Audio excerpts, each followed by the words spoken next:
Hello everyone, मैं Lavkush Upadhyay biology faculty at Dakshina स्वागत करता हूं आप सभी का दक्षिणा ई लर्निंग प्लेटफॉर्म पे। तो today is my six lecture of sexual reproduction of flowering plant. Last जो मेरा लेक्चर नंबर 5 था उसमें मैंने डिस्कस किया था about double fertilisation, about endosperm. तो today I am going to discuss about the development of embryo. तो embryo का डेवलपमेंट कैसे होता है। इससे पहले मैंने आपको एंडोस्पर्म के बारे में बताया था। एंडोस्पर्म क्या है? फूड लेटेंट टिश्यू होता है। एंडोस्पर्म फूड लेटेंट टिश्यू होता है जो कि डेवलपिंग एम्ब्रियो को नरिश करता है। इससे पहले मैंने आपको डबल फर्टिलाइजेशन बताया था। डबल फर्टिलाइजेशन में क्या होता है? One male gamete fuse with egg cell and another male gamete fuse with central cell. तो जो मेल गैमेट सेंट्रल सेल के साथ फ्यूज होता है उससे बनता है पीईएन प्राइमरी एंडोस्पर्म न्यूक्लियस। वही PEN primary endosperm nucleus endosperm में डेवलप होता है। एंडोस्पर्म डेवलप हो जाने के बाद जो जाइगोट है वो एम्ब्रियो में डेवलप होना स्टार्ट होता है। तो एंडोस्पर्म जो है एम्ब्रियो को, डेवलपिंग एम्ब्रियो को नरिश करता है। तो एंडोस्पर्म क्या करता है? डेवलपिंग एम्ब्रियो को नरिश करता है जिससे कि एम्ब्रियो का डेवलपमेंट होता है। तो today is my lecture in which I am going to discuss about development of embryo. आप सभी को पता होना चाहिए there are two types of embryo. एक होता है डाइकोट एम्ब्रियो और दूसरा होता है मोनोकोट एम्ब्रियो। तो इस लेक्चर में मैं डेवलपमेंट ऑफ एम्ब्रियो के बारे में डिस्कस करूंगा। इसके बाद आई will discuss about apomixis and polyembryony. तो हम स्टार्ट करते हैं डेवलपमेंट ऑफ एम्ब्रियो से, राइट? तो ध्यान दीजिए प्लीज। तो structure of development of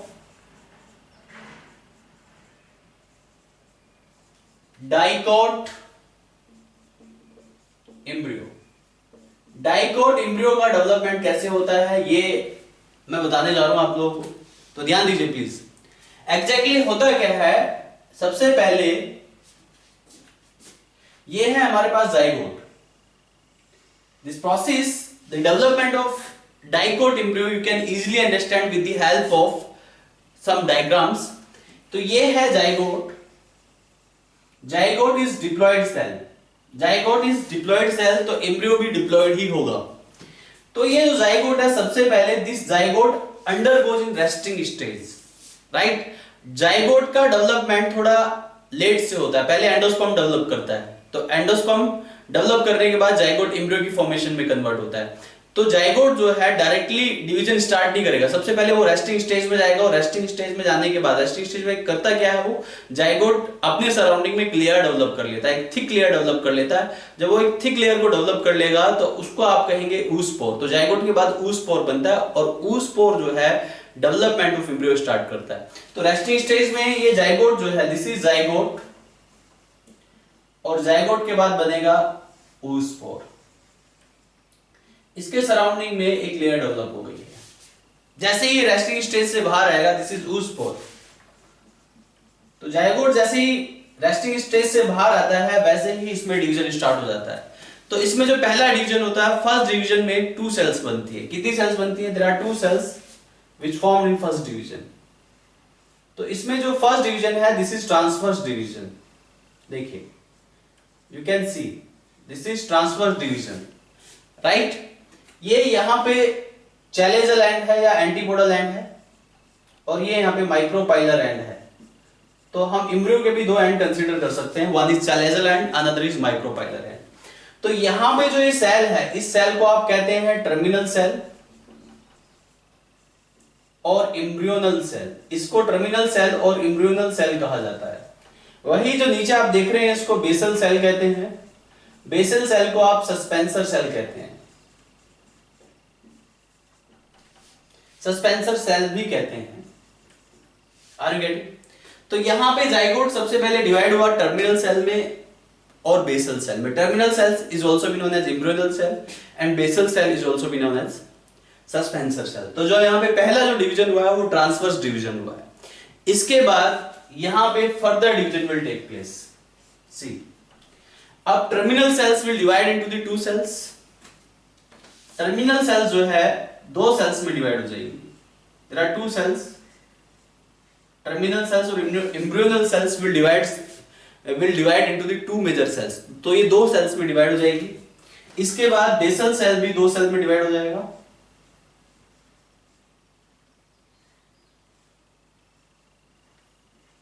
this is 4 cell stage. अब 4 सेल स्टेज के बाद 4 सेल स्टेज। अब further division will take place. अब ऊपर वाली दोनों सेल में डिवीजन टेक प्लेस करेगा,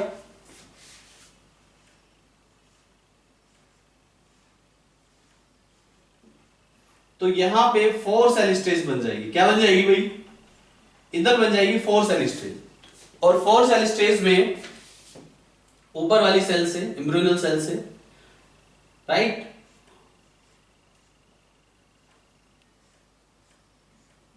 नीचे भी कुछ इस तरीके से सेल डेवलप होंगी।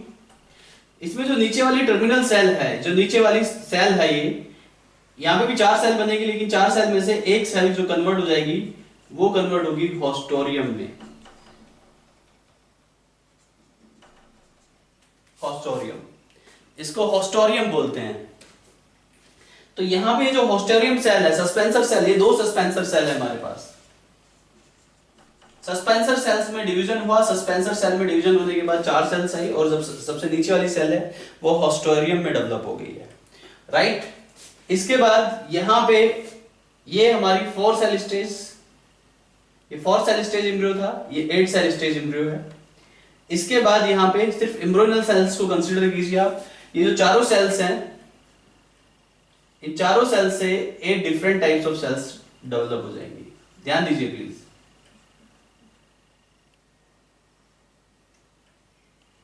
ये सेल्स कुछ इस तरीके से डेवलप होती है।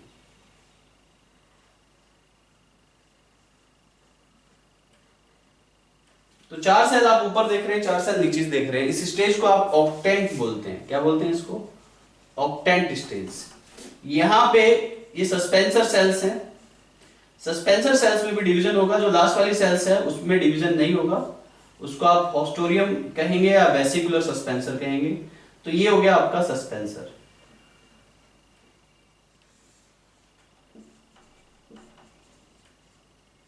सस्पेंसर जो है, हॉस्टोरियम जो है, ये माइक्रोपाइलर एंड की तरफ होता है, राइट। ये ऑक्टेन टाइप है। अब इस ऑक्टेन टाइप में को आप 2 टायर में डिवाइड करते हैं। एक अपर टायर होता है जिसको आप बोलते हो एपीबेसल सेल्स। अपर टायर में एपीबेसल सेल्स होती हैं, और लोअर टायर में हाइपोबेसल सेल्स होती है। Hypobasal cell, right. यहां पे सस्पेंसर में जो ये टर्मिनल सेल है, इसको आप हॉस्टेरियम बोलते हैं। This is haustorium, right. और यहां पे सस्पेंसर की एम्ब्रियो की साइड पे, ये एम्ब्रियो वाला पोर्शन है, एम्ब्रियो की साइड पे, राइट, एम्ब्रियो की साइड पे जो सस्पेंसर सेल है इसको आप बोलते हैं हाइपोफाइसिस। हाइपोफाइसिस, ये हाइपोफाइसिस बाद में रूट कैप में डेवलप हो जाता है। तो यहाँ पे 2 टायर्स आप देख रहे हैं, ऊपर वाला एपीबेसल और नीचे वाला हाइपोबेसल। तो एपीबेसल का काम क्या होता है? Epibasal develop into the 2 cotyledons. Dicot embryo में 2 कोटिलेडन्स होते हैं और प्लूम्यूल होता है। तो एपीबेसल सेल से डिराइव्ड होते हैं 2 कोटिलेडन्स एंड 1 इज प्लूम्यूल। वहीं जो हाइपोबेसल सेल है, अनदर इज हाइपोबेसल सेल। तो हाइपोबेसल सेल से जो डिराइव्ड होता है वो होता है हाइपोकोटाइल एंड रेडिकल। क्या डेवलप होता है इससे? हाइपोकोटाइल एंड रेडिकल डेवलप होता है इससे। तो इससे डेवलप होता है हाइपोकोटाइल एंड रेडिकल। अब ये ऑक्टेंट स्टेज ऑफ एम्ब्रियो है। ऑक्टेंट स्टेज के बाद जो नेक्स्ट स्टेज आती है वो आती है ग्लोबुलर स्टेज। ग्लोबुलर स्टेज के बाद heart shape embryo. Heart shape embryo के बाद आता है आपका टॉर्पेडो स्टेज, यानी कि complete development of dicot embryo का डेवलपमेंट टॉर्पेडो स्टेज में कंप्लीट हो जाता है। इसके बाद देखिए ग्लोबुलर स्टेज। तो the next stage I am going to draw, ये हमारे पास ग्लोबुलर स्टेज है। तो ये ग्लोब शेप है यहां पे, दिस इज ग्लोबुलर स्टेज। इस ग्लोबुलर स्टेज में जो आउटर मोस्ट लेयर है इसे बोला जाता है डर्मेटोजन।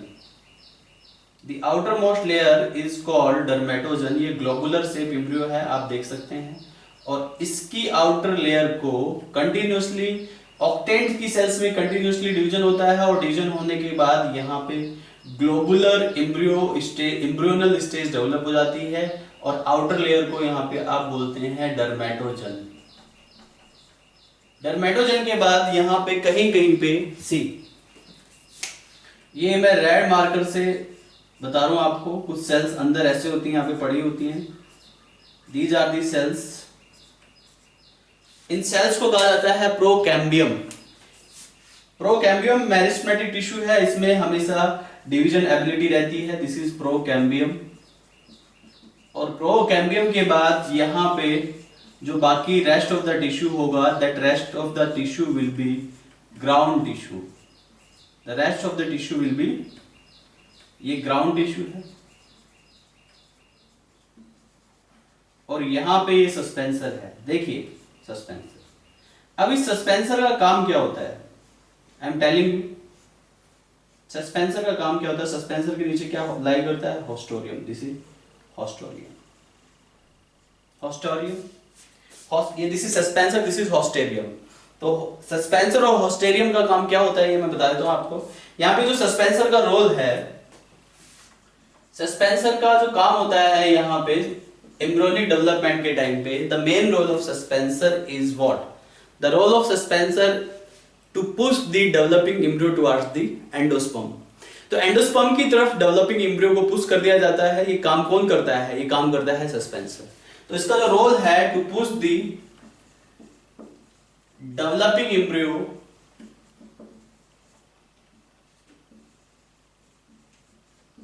टुवर्ड्स एंडोस्पर्म, एंडोस्पर्म की तरफ ये डेवलपिंग एम्ब्रियो को पुश करने का काम करता है सस्पेंसर। आर यू गेटिंग और नॉट। तो इसका काम ये है, एंडोस्पर्म की तरफ डेवलपिंग एम्ब्रियो को पुश करता है। बाद में ये सस्पेंसर और ये जो हॉस्टेरियम है, ये दोनों ही डीजनरेट हो जाते हैं, राइट। जहां पे एम्ब्रियोनिक डेवलपमेंट के टाइम पे सस्पेंसर और हॉस्टेरियम दोनों डीजनरेट हो जाए, ऐसे एम्ब्रियोनिक डेवलपमेंट को आप मीरोब्लास्टिक एम्ब्रियोनिक डेवलपमेंट कहते हैं। तो ये जो डाइकोट का एम्ब्रियोनिक डेवलपमेंट है, this is called meroblastic embryonic development, क्योंकि यहाँ पे जो सस्पेंसर है वो डीजनरेट हो जाता है। At the end, after the formation of the embryo, this suspensor and this haustorium will degenerate.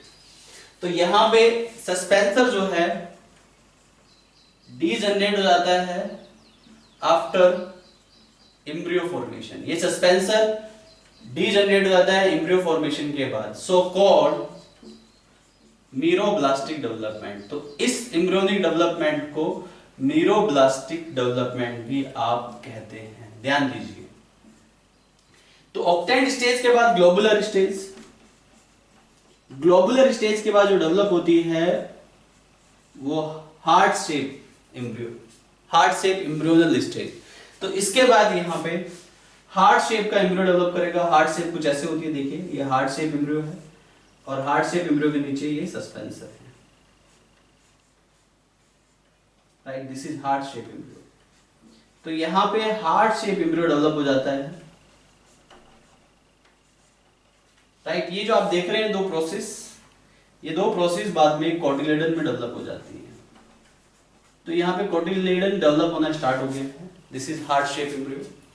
Heart shape embryo के बाद जो डेवलप होता है वो होता है टॉर्पेडो स्टेज। टॉर्पेडो स्टेज कुछ ऐसे होती है, this is the final development of embryo, right. Dicotyledons,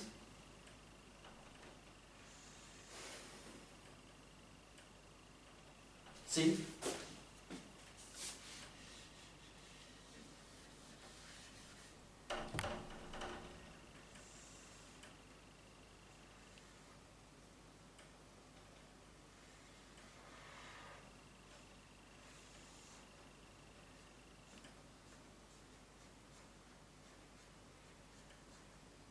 suspensor और ये suspensor later will be degenerate. ये टॉर्पेडो स्टेज है, दिस इज टॉर्पेडो स्टेज। ये टॉर्पेडो स्टेज में ये आप देख रहे हैं दोनों कोटिलेडन्स डेवलप हो जाते हैं, ये हाइपोकोटाइल डेवलप हो जाता है,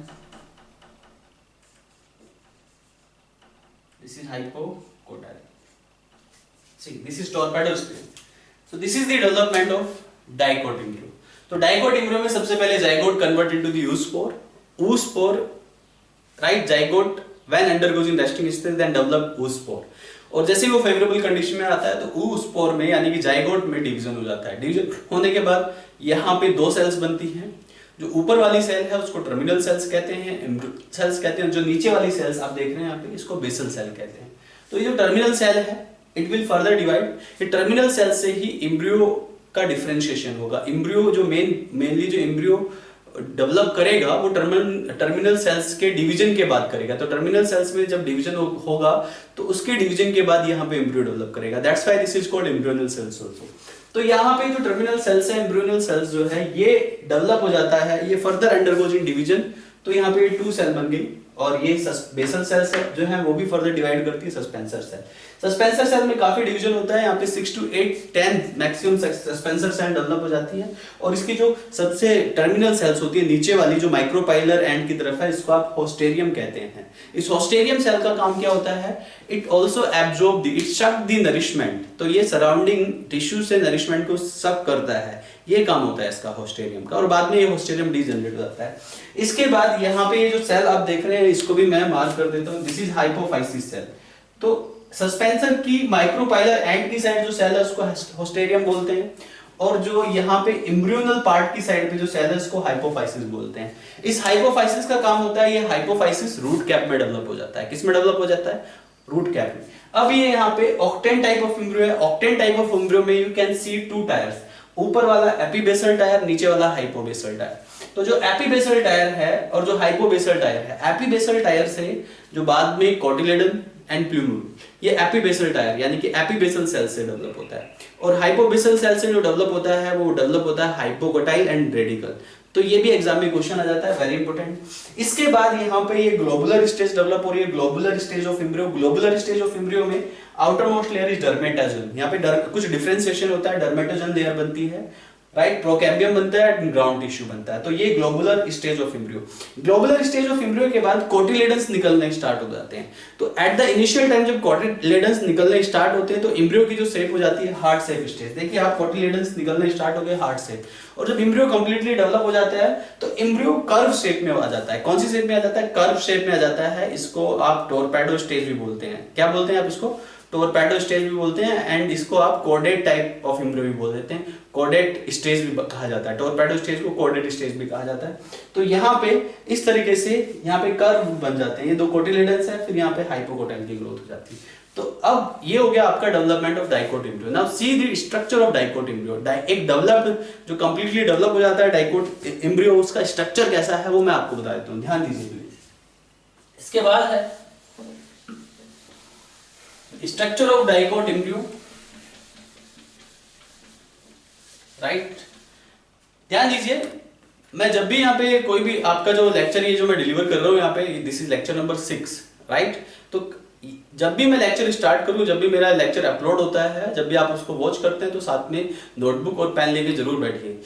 ये जो मैं यहाँ पे डायग्राम ड्रॉ कर रहा हूँ तो साथ के साथ आप इनको भी ड्रॉ कर सकते हैं, जो मैंने यहाँ पे डायग्राम ड्रॉ किया है। इससे क्या होगा कि आपको ये आसानी से लर्न हो जाएगा, राइट। जो मैं बोल रहा हूँ उसको आप अपने पॉइंट नोटबुक में पॉइंट्स की फॉर्म में लिख सकते हैं, right. That will be very easier to you. इसके अलावा now I am going to discuss about structure of dicot embryo. See, structure of dicot embryo आपकी एनसीईआरटी की बुक में भी दिया हुआ है, right.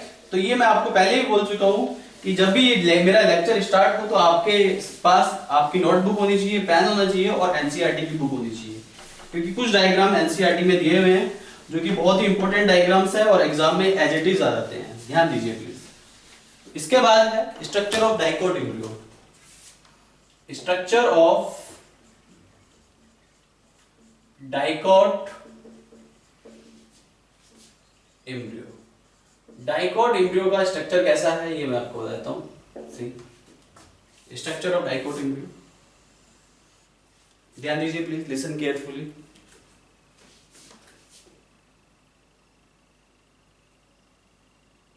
This is structure of dicot embryo that I am going to draw here. Structure of dicot embryo.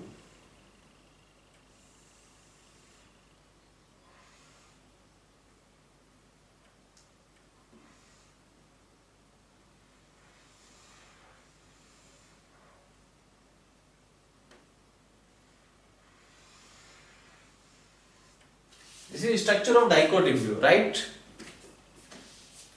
ये इसके जो कोटिलेडन्स है इनको थोड़ा नीचे तक लेके आते हैं, ध्यान दीजिए प्लीज।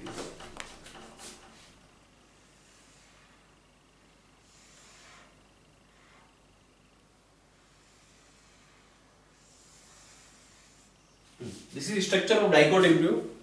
ये यहाँ पे आप दो कोटिलेडन्स देख रहे हैं, दिस इज कोटिलेडन, राइट। ये डाइकोट एम्ब्रियो का स्ट्रक्चर है, यहाँ पे दोनों कोटिलेडन्स हैं। ये कोटिलेडन्स फूड स्टोर करते हैं and at the time of at the time of seed germination ये जो है सप्लाई हो जाता है सीड जर्मिनेशन के टाइम पे, राइट। और जिससे कि न्यू प्लांटलेट्स डेवलप होता है। तो नरिशमेंट प्रोवाइड करता है सीड जर्मिनेशन के टाइम पे दोनों cotyledons, two cotyledons we can say, that's why called dicotyledon, right. Dicotyledon, ये यहाँ पे आप देख रहे हैं cylindrical portion, this is hypocotyl. Hypocotyl के ऊपर होता है epicotyl, this is epicotyl, right. This region is epicotyl, this is hypocotyl. यहाँ पे ये रेडिकल, आपको पता होना चाहिए रेडिकल से रूट अराइज होती है, ठीक है। और यहाँ पे जो पोर्शन है this is called plumule. Plumule से शूट अपेक्स अराइज होता है, यानी कि शूट अराइज होता है प्लूम्यूल से।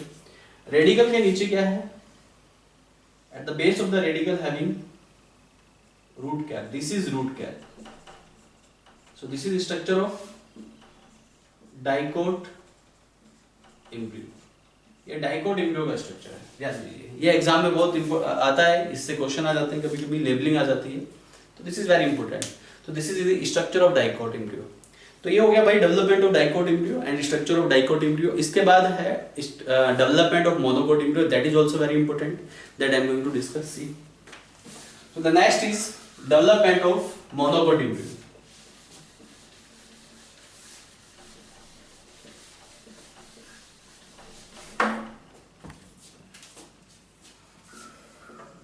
डेवलपमेंट ऑफ मोनोकोट एम्ब्रियो, देखिए ध्यान दीजिए। अगर डेवलपमेंट ऑफ मोनोकोट एम्ब्रियो की बात करें तो मोनोकोट एम्ब्रियो का डेवलपमेंट कैसे होता है, लिसन केयरफुली, ध्यान दीजिए प्लीज। तो मोनोकोट एम्ब्रियो में भी जाइगोट बनेगा, this is zygote. When zygote will undergo in resting stage, right, तो क्या कहते हैं आप उसको, oospore। तो जाइगोट से, जाइगोट अपने सराउंडिंग में एक लेयर का डिपोजिशन कर लेता है रेस्टिंग स्टेज में, उसको oospore कहते हैं, दिस इज oospore। और जैसे इस oospore या जाइगोट को फेवरेबल कंडीशन मिलती है तो वैसे ही इसमें डिवीजन होना स्टार्ट हो जाता है। तो यहाँ पे भी डिवीजन, स्टार्टिंग वाला जो डिवीजन है like same of dicot embryo, जैसे डाइकोट एम्ब्रियो में डिवीजन होता है वैसे ही यहाँ पे भी मोनोकोट एम्ब्रियो में भी सेम डिवीजन होगा। सी, तो यहाँ पे भी दो सेल्स बन रही है, right. This is called embryonal cell और टर्मिनल सेल, इसको आप एम्ब्रियोनल सेल कहते हैं। And this is called basal cell और सस्पेंसर सेल, राइट। तो यहाँ पे जो एम्ब्रियोनल सेल है, राइट, फर्दर डिवाइड करेगी, it will further undergoes in division. और जैसे ये एम्ब्रियोनल सेल डिवाइड करेगी तो ये यहाँ पे टू सेल्स आ जाएंगी, ध्यान दीजिए प्लीज। तो यहाँ पे एम्ब्रियोनल सेल्स में डिवीजन हुआ तो यहाँ पे फर्दर टू सेल्स आ गई। तो ये यहाँ पे टू सेल्स आएंगी, तो जो ऊपर वाली सेल्स होगी वो कोटिलेडन सेल होगी, जिससे बाद में कोटिलेडन डेवलप होता है, दिस इज कोटिलेडन सेल। और जो नीचे वाली सेल होगी इसे आप कहेंगे एम्ब्रियोनल एक्सिस सेल। क्या कहते हैं आप इसको, एम्ब्रियोनल एक्सिस सेल। याद रहे यहाँ पे जो बेसल सेल है ये डिवाइड नहीं होगी, डाइकोट एम्ब्रियो में बेसल सेल डिवाइड हो जाती है और एक लंबा सा सस्पेंसर बन जाता है। यहाँ पे बेसल सेल डिवाइड नहीं होगी, लेकिन इसका साइज बढ़ जाएगा और इसको आप वेसिकुलर सस्पेंसर कहते हैं, इट इंक्रीज इट्स साइज। तो ये जो है इसका साइज बढ़ा देता है, इसका साइज बढ़ जाता है यहाँ पे। अगर इसका साइज यहाँ पे बढ़ जाएगा तो आप इसको कहेंगे वेसिकुलर सस्पेंसर। तो it develops into the vesicular suspensor, right. इसमें डिवीजन नहीं होता बेसल सेल में और ये वेसिकुलर सस्पेंसर में कन्वर्ट हो जाता है।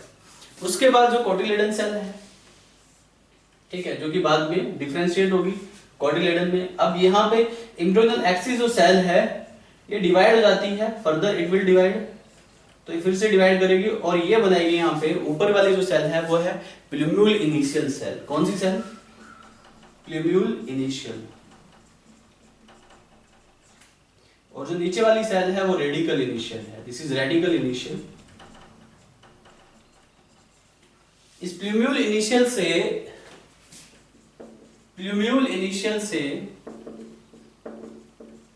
प्लूम्यूल डेवलप होता है, एम्ब्रियो में प्लूम्यूल जो है वो डेवलप होता है प्लूम्यूल इनिशियल से, राइट। वहीं जो रेडिकल इनिशियल सेल है, रेडिकल इनिशियल से रेडिकल डेवलप होता है, और वेसिकुलर सस्पेंसर ऐसे ही रहेगा यहाँ पे, this is vesicular suspensor, it will remain same. अब नाउ यहाँ पे कंटिन्यूअसली डिवीजन होगा प्लूम्यूल इनिशियल, रेडियल इनिशियल और कोटिलेडन सेल में, और उसके बाद कंप्लीट एम्ब्रियो डेवलप कर जाता है। सी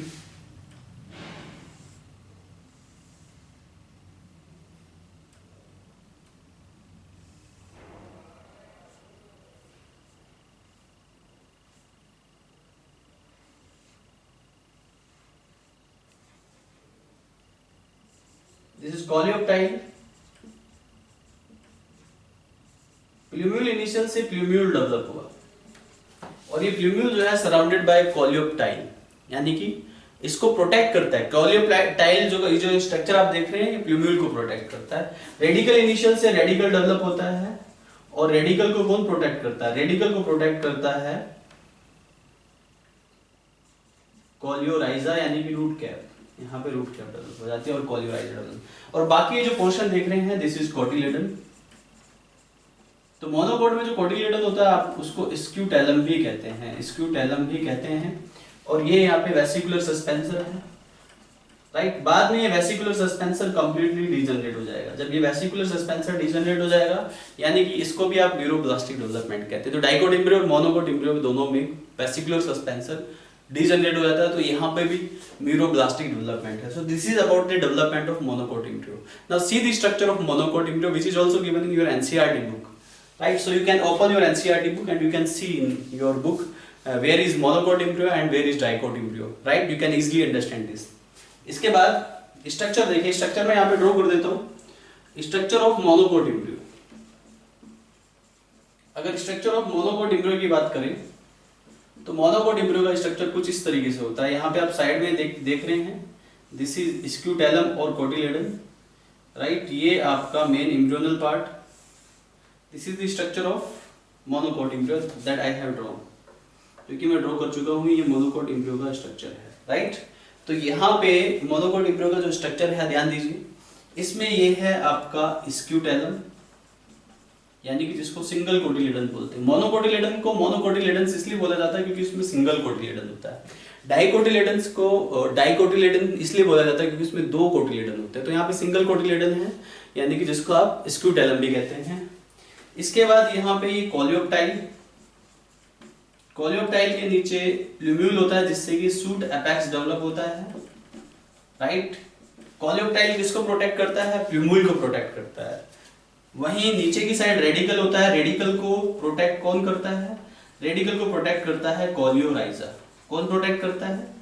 कोलियोराइजा। Here is coleorhiza. यहाँ पे एक एक्स्ट्रा प्रोसेस है, आप देख रहे हैं, इसको आप एपीब्लास्ट कहते हैं, इसको आप एपीब्लास्ट कहते हैं। सो this is the structure of monocot embryo. तो मोनोकोट एम्ब्रियो में भी सेम जैसे डाइकोट एम्ब्रियो में होता है स्टार्टिंग में कि जाइगोट है वो स्पोर में कन्वर्ट हो गया, उस स्पोर में कन्वर्ट होने के बाद वहां पे वो दो सेल में डिवाइड हुआ, एम्ब्रियोनल सेल, बेसल सेल। ये जो एम्ब्रियोनल सेल है फर्दर डिवाइड होती है कोटिलेडन सेल और एम्ब्रियोनल एक्सिस सेल में।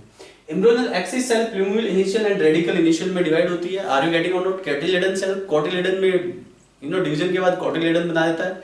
वहीं जो प्लूम्यूल इनिशियल सेल है वो प्लूम्यूल बनाती है, जिससे कि सूट एपेक्स अराइज होता है। वहीं जो रेडिकल इनिशियल सेल है ये आपका रेडिकल बनाती है, जिससे कि रूट एपेक्स अराइज होता है, राइट। और this is the complete development of the structure. ये जो बेसल सेल है यहाँ पे डिवाइड नहीं करती है, ये वेसिकुलर सस्पेंसर सेल में कन्वर्ट हो जाती है और eight the and it will degenerate. ये बाद में डीजनरेट हो जाती है। तो यहाँ पे भी न्यूरोब्लास्टिक डिवीजन आप कहते हैं,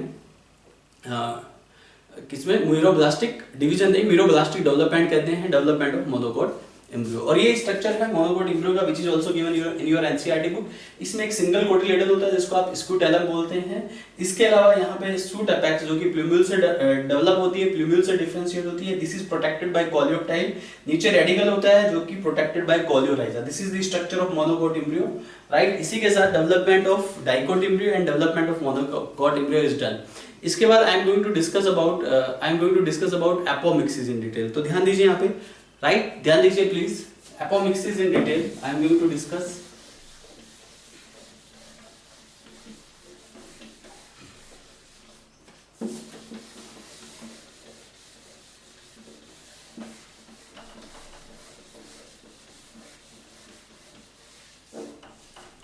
So see the next, apomixis.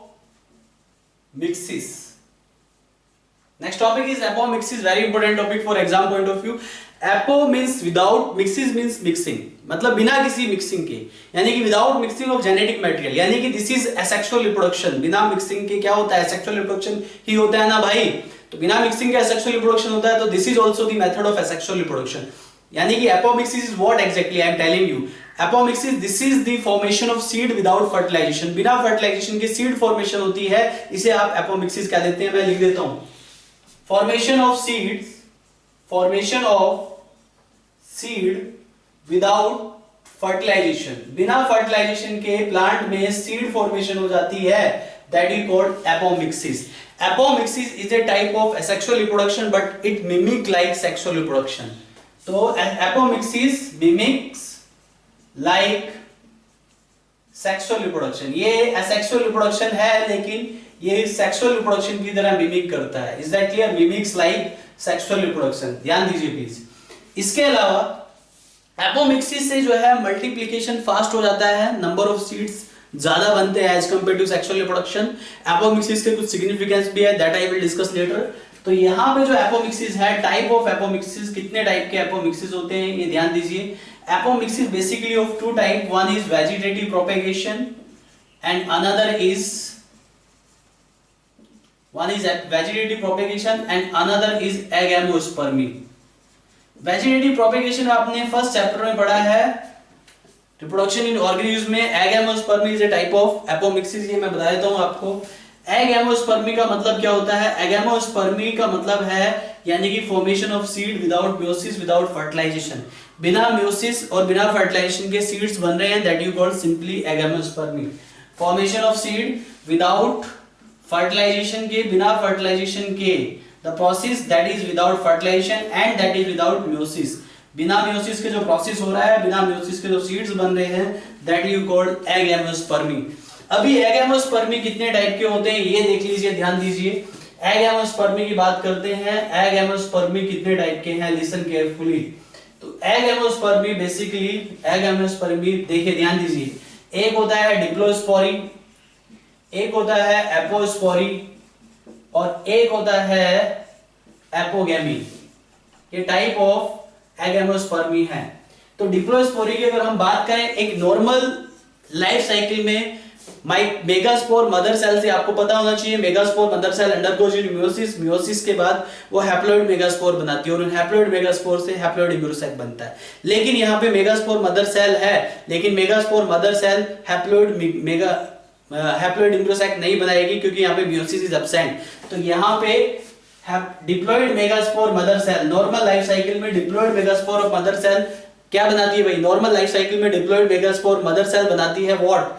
वो बनाती है हैप्लॉइड एम्ब्रियोसाइक। लेकिन यहाँ पे डिप्लोस्पोरी में फर्टिलाइजेशन नहीं है, म्योसिस नहीं है, तो इसलिए क्या होगा? डिप्लॉइड मेगास्पोर मदर सेल से एम्ब्रियोसाइक बनेगा, वो भी डिप्लॉइड। अगर डिप्लॉइड मेगास्पोर मदर सेल से डिप्लॉइड एम्ब्रियोसाइक बनता है, फिर इसी डिप्लॉइड एम्ब्रियोसाइक से डिप्लॉइड एम्ब्रियो बन जाता है, दैट इज कॉल्ड डिप्लोस्पोरी। तो यहाँ पे जो एम्ब्रियो है वो डिप्लॉइड रहेगा, इसलिए इसको डिप्लोस्पोरी भी कहा जाता है। एपोस्पोरी थोड़ा डिफरेंट है। अगर एपोस्पोरी की हम बात करें, जनरली मेगास्पोर मदर सेल से एम्ब्रियो बनता है, राइट? नॉर्मल लाइफ साइकिल में डिप्लॉइड मेगास्पोर मदर सेल से हैप्लॉइड एम्ब्रियोसाइक बनता है। यहाँ पे डिप्लोस्पोरी में डिप्लॉइड मेगास्पोर मदर सेल से बिना फर्टिलाइजेशन के, बिना म्योसिस के क्या बनता है? एम्ब्रियोसाइक बनता है, वो भी डिप्लॉइड, जनरली हैप्लॉइड बनता है, यहाँ पे डिप्लॉइड बनता है डिप्लोस्पोरी। लेकिन एपोस्पोरी की अगर हम बात करें, मेगास्पोर मदर सेल का कोई इन्वॉल्वमेंट ही नहीं है। Apo means without, spory means megaspore. ध्यान दो, बड़ा आसान है इसको समझना है, विदाउट मेगास्पोर, यानी कि यहाँ पे मेगास्पोर मदर सेल का कोई इन्वॉल्वमेंट नहीं है। यहाँ पे ओव्यूल की कोई भी सेल एम्ब्रियोसाइक बना सकती है। Any cell of ovule developed into the embryo sac, चाहे वो न्यूक्लियस सेल्स हो, चाहे वो इंटीग्यूमेंट सेल्स हो। तो लिख देता हूं मैं। तो यहाँ पे जो ओव्यूल सेल है, ovule cell, any cell of ovule, ovule में इंटीग्यूमेंट सेल भी हो सकती है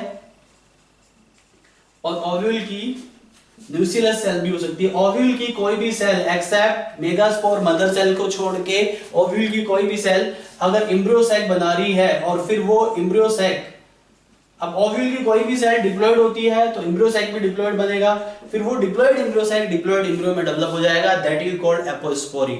ध्यान दीजिए। इसके बाद अगर हम एपोगेमी की बात करें, एपो मींस विदाउट, गेमी मींस गैमेट। यहाँ पे गैमेट यानी कि एग सेल का इन्वॉल्वमेंट नहीं होता। ध्यान दीजिए। एक बात और, एक खास बात और मैं आपको बता दूं, यहाँ पे डिप्लोस्पोरी में डिप्लॉयड बनता है एम्ब्रियो, एपोस्पोरी में भी डिप्लॉयड एम्ब्रियो बनता है, लेकिन एपोगेमी में हैप्लॉयड एम्ब्रियो बनता है। क्या बनता है जी? Haploid embryo. यहाँ पे जो एम्ब्रियो बनेगा वो any cell of embryo sac, embryo sac की किसी भी सेल से एम्ब्रियो बन जाएगा except egg cell. Egg cell को छोड़ के एम्ब्रियो सैक की किसी भी सेल से अगर एम्ब्रियो बन रहा है that is called apogamy. Are you getting? ध्यान दीजिए, लिसन केयरफुली। यानी कि development of embryo, development of embryo from any cell of embryo sac, any cell of embryo sac except egg cell. इसको मैं हाईलाइट कर देता हूं, एक्सेप्ट एग सेल को, यानी कि एग सेल के अलावा किसी भी सेल से, except egg cell, egg cell के अलावा किसी भी सेल से एम्ब्रियो बन जाता है। सिनेरिजिड से एम्ब्रियो बन जाता है, एंटीपोडल सेल से एम्ब्रियो बन जाता है। आर यू गेटिंग और नॉट? किसी भी सेल से एम्ब्रियो बन जाएगा except egg cell, right? That is called apogamy. और you know egg cell, embryo sac तो पूरा हैप्लॉइड होता है, सिनेरिजिड सेल भी हैप्लॉइड होते हैं, एंटीपोडल सेल्स भी हैप्लॉइड होते हैं, तो यहाँ पे हैप्लॉइड एम्ब्रियो बनेंगे ना भाई। तो एपोगेमी हो गया। एपोगेमी के बाद होता है हमारा next is adventive embryony. Adventive embryony is also an example of, this is also a type of apomixis. ये भी एपोमिक्सिस का एक टाइप है। एडवेंटिव एम्ब्रियोनी सिंपल है। एडवेंटिव एम्ब्रियोनी में एग्जैक्टली क्या है? Any cells of ovule behave like zygote, simply. Zygote is diploid, ovule की कोई भी सेल जाइगोट की तरह बिहेव कर रही है और जाइगोट की तरह बिहेव करेगी तो क्या बनाएगी? Embryo. Any cell of ovule behave like zygote. वो एम्ब्रियो सैक का भी यहाँ पे कोई कॉन्सेप्ट नहीं है, यहाँ पे एम्ब्रियो सैक नहीं बनेगा, यहाँ पे ओव्यूल की किसी भी सेल से डायरेक्टली एम्ब्रियो बन जाएगा। अगर ओव्यूल की किसी भी सेल से डायरेक्टली एम्ब्रियो सैक बनता है, देखना ये डिफरेंस देखना इन दोनों में। कभी कभी इन दोनों में कंफ्यूज हो जाते हैं स्टूडेंट्स, मैं बता रहा हूं आपको। एपोस्पोरी में ओव्यूल की किसी भी सेल से पहले एम्ब्रियो सैक बनेगा और एम्ब्रियो सैक बनने के बाद एम्ब्रियो बनेगा। ध्यान दीजिए, ओव्यूल की किसी भी सेल से पहले एम्ब्रियो सैक बनेगा, एम्ब्रियो सैक से फिर एम्ब्रियो बनेगा। किसमें? एपोस्पोरी में। किसमें? एपोस्पोरी में। लेकिन एडवेंटिव एम्ब्रियोनी में ओव्यूल की किसी भी सेल से पहले एम्ब्रियो ही बन जाएगा, एम्ब्रियो सैक का तो कोई मतलब एम्ब्रियो सैक तो बनेगा ही नहीं, डायरेक्टली एम्ब्रियो बन जाएगा। तो यहां पे any cell of ovule, adventive embryony में क्या होता है? एनी सेल ऑफ ओव्यूल, जो ओव्यूल सेल है, ओव्यूल सेल, ओव्यूल में क्या होता है? आइदर न्यूक्लियस और integument. Any cell of ovule developed into the embryo. तो यहां पे एम्ब्रियो सैक वाला फेज भी नहीं आता, डायरेक्टली एम्ब्रियो में डेवलप हो गया। तो ये हो गया adventive embryony. This is also a type of apomixis. इसके बाद पार्थेनोजेनेसिस।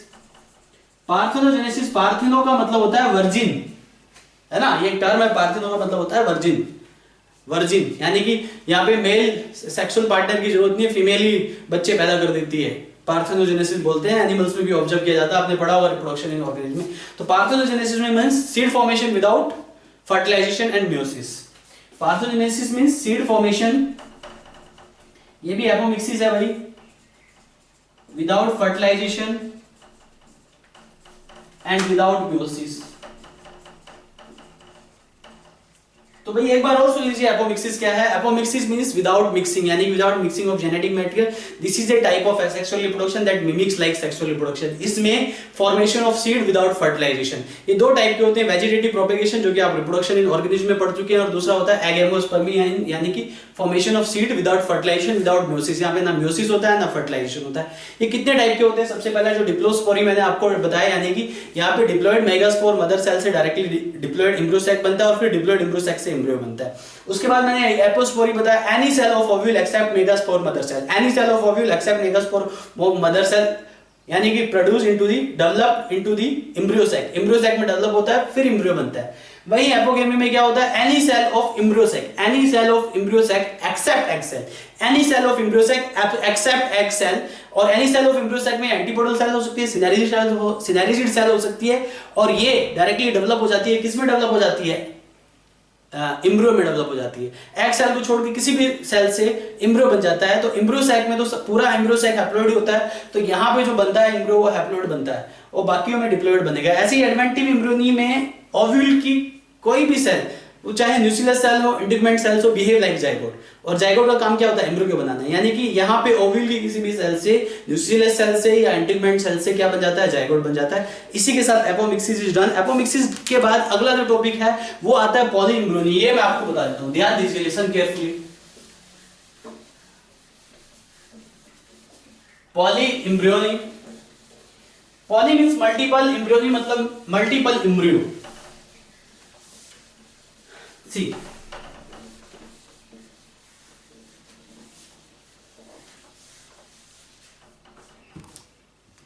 पॉली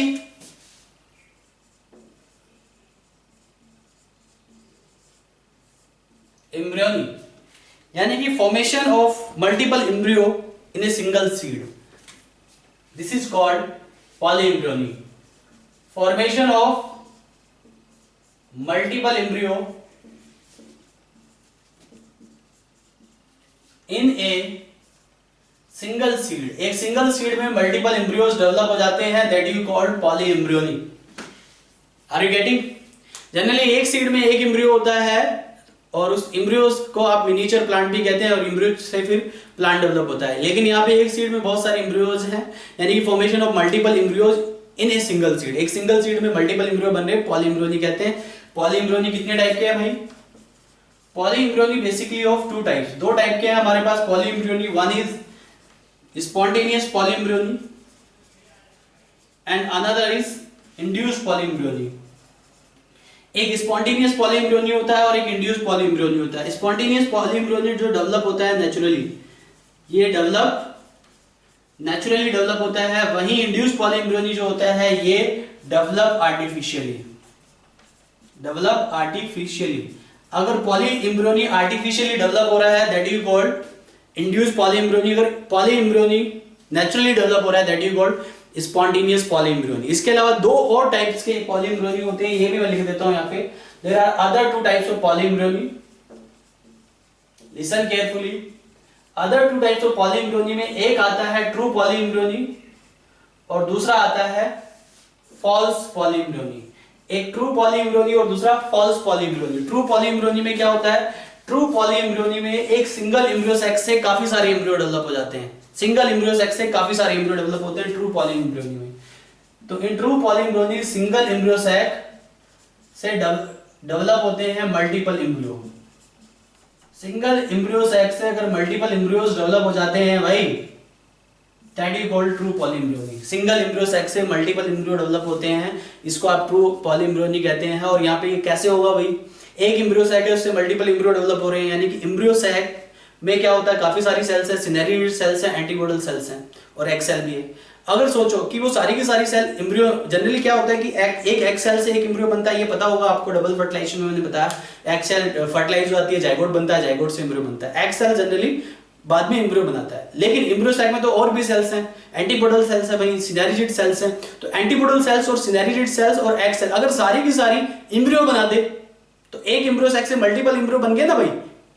एंटीपोडल सेल से भी एम्ब्रियो, सिनेरियोइड सेल से भी एम्ब्रियो, एग सेल से भी एम्ब्रियो, तो एक एम्ब्रियो सैक से मल्टीपल एम्ब्रियो बन गए। तो मल्टीपल एम्ब्रियोज एक एम्ब्रियो सैक से बने, ऐसी पॉलीएम्ब्रियोनी को ट्रू पॉलीएम्ब्रियोनी कहेंगे। आर यू गेटिंग और नॉट? इसके अलावा फॉल्स पॉलीएम्ब्रियोनी में क्या होता है? फॉल्स पॉलीएम्ब्रियोनी में, ट्रू पॉलीएम्ब्रियोनी में सिंगल एम्ब्रियो सैक होता है, लेकिन फॉल्स पॉलीएम्ब्रियोनी में बहुत सारे एम्ब्रियो सैक है। तो सेपरेट एम्ब्रियो सैक से अगर एम्ब्रियो बन रहा है उसको आप फॉल्स पॉलीएम्ब्रियोनी कहेंगे। यानी कि यहां पे सेपरेट एम्ब्रियो सैक से, सेपरेट एम्ब्रियो सैक से क्या होता है? मल्टीपल एम्ब्रियोज बनते हैं। सेपरेट एम्ब्रियो सैक से अगर मल्टीपल एम्ब्रियोज बन रहे हैं सेपरेट एम्ब्रियो सैक से, that is called false polyembryony. मैंने आपको अभी थोड़ी देर पहले बताया एडवेंटिव एम्ब्रियोनी आपको एपोमिक्सिस के एग्जांपल में, एडवेंटिव पॉलीएम्ब्रियोनी में any cell of ovule develop into the embryo. Suppose that ovules में काफी सारी सेल्स है और काफी सारी सेल्स एम्ब्रियो में डेवलप हो गई, काफी सारे एम्ब्रियो में, तो वो पॉलीएम्ब्रियोनी हो गया। तो एडवेंटिव एम्ब्रियोनी को you can include in polyembryony, right? Adventive embryony is an example of polyembryony. तो एडवेंटिव एम्ब्रियोनी भी पॉलीइम्ब्रियोनी का एग्जांपल है, example of polyembryony. Adventitive embryony polyembryony example है। पॉलीइम्ब्रियोनी को पहली बार लियोन हुक ने सिट्रस सीड में ऑब्जर्व किया था। तो this polyembryony is generally found in citrus fruits like lemon, orange. Lemon में, ऑरेंज में पॉलीइम्ब्रियोनी पाई जाती है और पहली बार इसको लियोन हुक ने सिट्रस सीड में ऑब्जर्व किया था। तो दिस इज ऑल अबाउट पॉलीइम्ब्रियोनी। इसके बाद हमारा जो इस लेक्चर का लास्ट टॉपिक है एंड्रोजेनिक प्लांट, राइट। उसके बाद ये लेक्चर खत्म। तो ध्यान दो,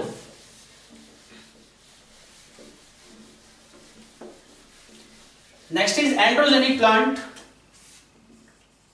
एंड्रोजेनिक प्लांट, अगर एंड्रोजेनिक प्लांट की बात करें, एंड्रो मींस एंड्रोशियम, यानी कि प्लांट जो कि एंड्रोशियम से डेवलप होता है उसको आप एंड्रोजेनिक प्लांट कहते हैं। Plant develop from androecium that you call androgenic plant. Plant develop from androecium, वो प्लांट जो कि एंड्रोशियम से डेवलप हो रहा है भाई, that is called androgenic plant. उस प्लांट को आप एंड्रोजेनिक प्लांट कहते हैं। और एंड्रोशियम से प्लांट कैसे डेवलप होता है? By tissue culture technique. इस प्लांट को टिश्यू कल्चर टेक्निक से डेवलप किया जाता है। Tissue culture technique, I will discuss about tissue culture technique in detail in chapter strategies for enhancement in food production, chapter number 9 of your 12th class। तो उसमें मैं tissue culture technique को detail में discuss करूंगा। अभी यहाँ पे ये इतना बता देता हूँ कि टिश्यू कल्चर टेक्निक से एंड्रोजेनिक प्लांट बनता है। आर यू गेटिंग और नॉट? एंड्रोजेनिक प्लांट को डेवलप किया दो इंडियन साइंटिस्ट ने पहली बार, गुहा एंड माहेश्वरी ने। गुहा एंड माहेश्वरी ने एंड्रोजेनिक प्लांट को डेवलप किया पहली बार। और कौन सा एंड्रोजेनिक प्लांट डेवलप किया इन्होंने? एक प्लांट होता है धतूरा, जिसको आप बोलते हो। धतूरा का एंड्रोजेनिक प्लांट बनाया इन्होंने। कैसे बनाया? इन्होंने जो धतूरा का एंड्रोशियम है उसको कल्चरल मीडियम में ग्रो करा दिया और उससे दो टाइप के एंड्रोजेनिक प्लांट मिले। ये दो टाइप के एंड्रोजेनिक प्लांट कौन कौन से हैं भाई? तो यहाँ पे दो टाइप के एंड्रोजेनिक प्लांट होते हैं। दो टाइप के एंड्रोजेनिक प्लांट थे धतूरा के। One is haploid androgenic plant and another is diploid androgenic plant. मैंने आपको पहले ही बताया androgenic plant develop from androecium, ठीक है। तो जो हैप्लॉइड एंड्रोजेनिक प्लांट डेवलप होगा वो पोलन ग्रेन से डेवलप होगा। पोलन ग्रेन हैप्लॉइड है, एंड्रोशियम का पार्ट है, एंड्रोशियम एंथर से रिलीज होता है। तो हैप्लॉइड पोलन ग्रेन से हैप्लॉइड एंड्रोजेनिक प्लांट डेवलप होगा। तो ये जो हैप्लॉइड डेवलप होता है ये from pollen grain. Pollen grain are always haploid. तो ये हैप्लॉइड पोलन ग्रेन से डेवलप होता है हैप्लॉइड एंड्रोजेनिक प्लांट। वहीं डिप्लॉइड एंड्रोजेनिक प्लांट जो डेवलप होता है फ्रॉम एंथर वॉल। ये एंथर वॉल से एंड्रोजेनिक प्लांट डेवलप होता है। एंथर वॉल जो है डिप्लॉइड है और पोलन ग्रेन हैप्लॉइड है। हैप्लॉइड पोलन ग्रेन से हैप्लॉइड एंड्रोजेनिक प्लांट और डिप्लॉइड पोलन ग्रेन से डिप्लॉइड एंड्रोजेनिक प्लांट। तो androgenic plant develop from androecium. Androecium से डेवलप होता है, टिश्यू कल्चर टेक्निक से डेवलप किया था। गुहा एंड माहेश्वरी ने पहली बार एंड्रोजेनिक प्लांट्स को बनाया और इसका एग्जांपल क्या था? धतूरा। धतूरा एंड्रोजेनिक प्लांट उन्होंने डेवलप किया।